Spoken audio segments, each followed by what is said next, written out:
দেশের মানুষ এখন চায় দুর্নীতি, চাঁদাবাজি ও দখলদারিত্ব মুক্ত নেতৃত্ব। আর সেই প্রত্যাশা থেকেই মানুষ জামায়াতে ইসলামীর প্রতি আস্থা রাখছে।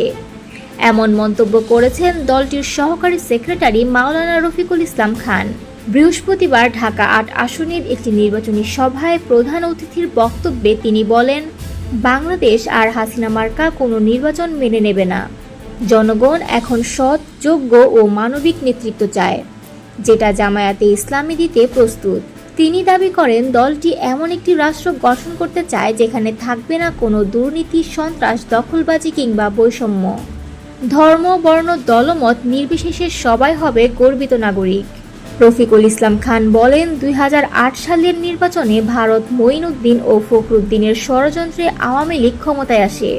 এরপর থেকেই দেশে চলছে একের পর এক ভুয়া ও পাতানো নির্বাচন। তিনি হুঁশিয়ারি দিয়ে বলেন, ত্রয়োদশ সংসদ নির্বাচন যদি আবারও কোনো সমঝোতার নাটক হয়, জনগণ তা প্রতিহত করবে। অনুষ্ঠানে বিশেষ অতিথি ছিলেন জামায়াতে ইসলামীর কেন্দ্রীয় নেতা নুরুল ইসলাম বুলবুল। তিনি বলেন, প্রতিকূলতা সত্ত্বেও জামায়াতে ইসলামী রাজপথে জনগণের অধিকার আদায়ে সক্রিয় রয়েছে। দুর্যোগের সংকটে সব মানুষের পাশে আছে ও থাকবে।